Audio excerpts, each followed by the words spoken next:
আসসালামু আলাইকুম ওয়া রাহমাতুল্লাহ। F11 4K ড্রোনটি যারা নতুন অবস্থায় উড়াবেন তারা কিভাবে উড়াবেন এবং কোন জায়গা থেকে উড়ালে নতুনদের জন্য সুবিধা এবং ক্যালিব্রেশন কিভাবে করতে হয়, আবার হোম পজিশনে রিটার্ন কিভাবে আসে, ডিটেলস কিন্তু থাকতেছে এই ভিডিওতে। সুতরাং এক ভিডিওতেই থেকে দেখলেই আপনি ড্রোনটি উড়ানো পুরোপুরি শিখতে পারবেন। তাই আপনাদের প্রতি আমার অনুরোধ, ভিডিওটি না টেনে দেখতে থাকেন। প্রথমে আপনি একটি ফাঁকা জায়গায় চলে আসেন, যেখানে উপরে কোনো গাছ-গাছালি অন্য কিছু না থাকে, এরকম একটা ফাঁকা জায়গায় আপনি আসবেন। খোলা মাঠ হলে সবচেয়ে ভালো হয় আপনার ড্রোন প্রথমে উড়ানোর জন্য। প্রিয় দর্শক, আমরা এখন রিমোটের সাথে পরিচিত হব। ড্রোন কেমন রিমোটের সাথে পরিচিত হই।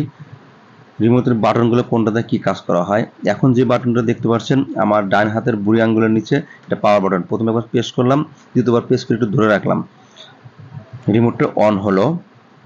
তারপরে স্টপ একটা বাটন আছে, তারপরে বাটনটা দিয়ে মুড চেঞ্জ, অর্থাৎ রিমোট যখন অন করবেন তখন জিপিএ 5 মুড আসবে, অ্যাটি মুড। আর এটা লেখা কিন্তু আসবে রিমোটের ডিসপ্লেতে। আপনি যখন রুমের ভিতর উড়াবেন তখন অ্যাটি মুড দিয়ে উড়াবেন, আর যখন বাইরে উড়াবেন তখন জিপিএ 5 মুড দিয়ে উড়াবেন। সতর্ক থাকতে হবে, সাবধান। এরপর আমরা দেখব দুটো জয়েন স্টিচ আছে। জয়েন স্টিচের কাজ কি?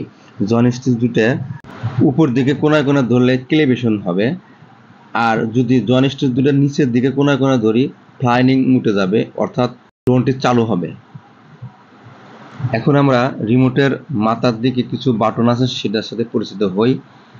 মাথায় দুটো ছোট অ্যান্টেনার আছে, এই অ্যান্টেনাগুলো তুলে রাখতে হবে, তাহলে জিপিএ কানেকশন পেতে সুবিধা হবে ড্রোন এবং রিমোটের মাধ্যমে।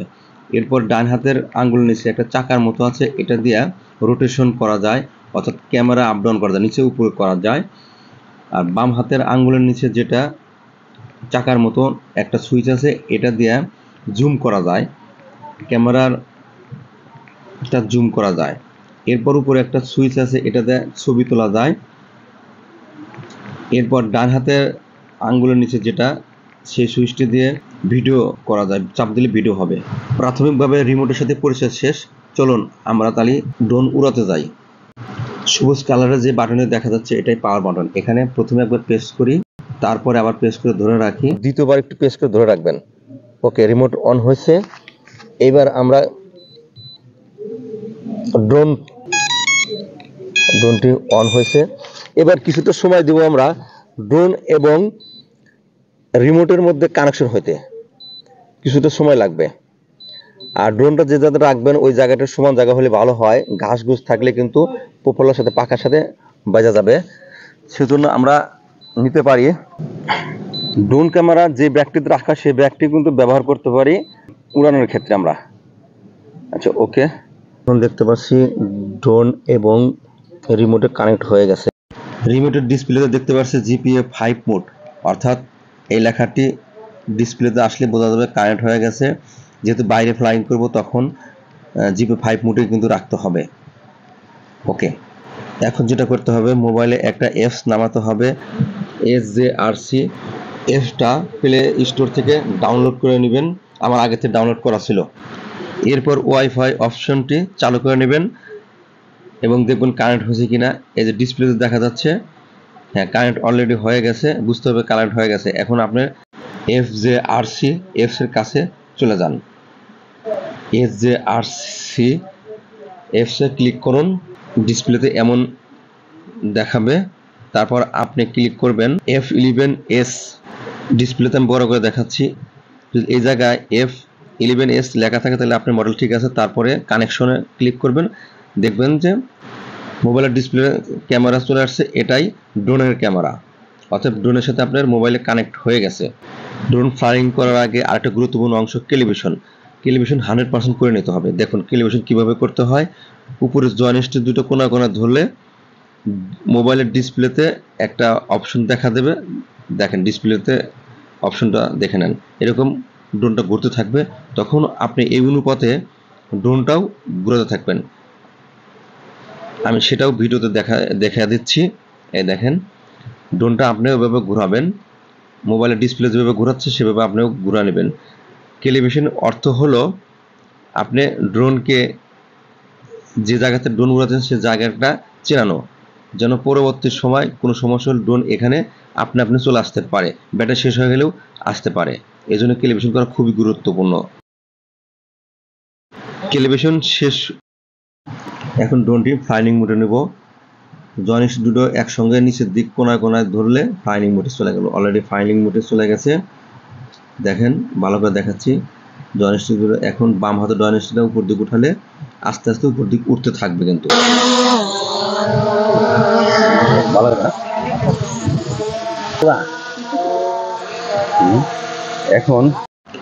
এখন আমরা ড্রোনটা এদিক ওদিক ঘুরাবো, কীভাবে ঘুরাতো সেটা শেখা নেই।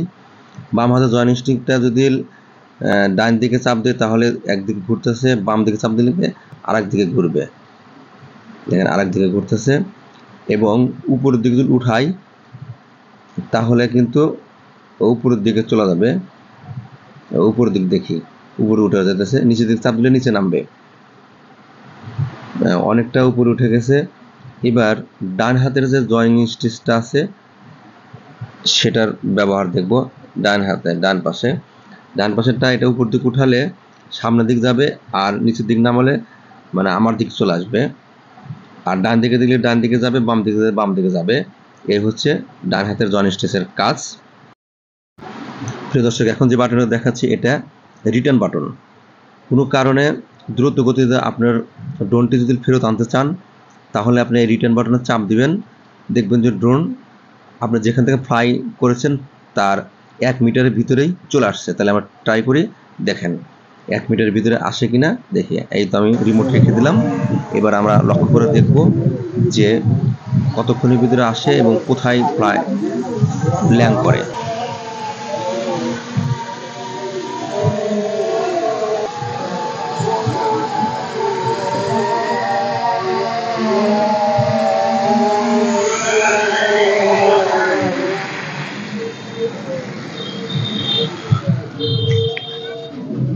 ডিস্টেন্স দর্শক, আমি ফ্লাইং করছিলাম ওই ব্যাগটার উপর থেকে, আর ব্যাগ থেকে ডিস্টেন্স হয়েছে 1 মিটার।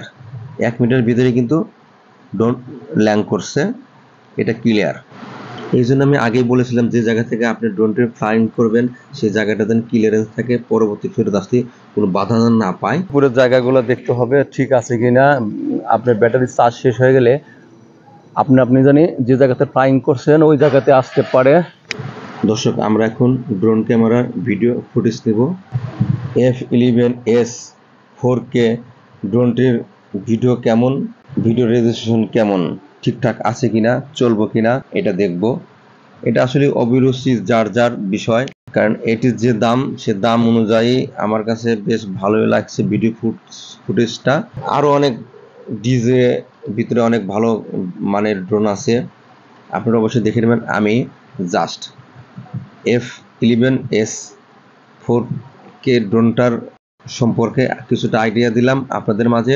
যদি ভালো লেগে থাকে তাহলে ভিডিওটা শেয়ার করে দিবেন, আর চ্যানেলে যদি নতুন হয়ে থাকেন তাহলে অবশ্যই সাবস্ক্রাইব করে আমার সাথে থাকবেন, পরবর্তী যে কোনো ভিডিও সবার আগে আপনি পেতে।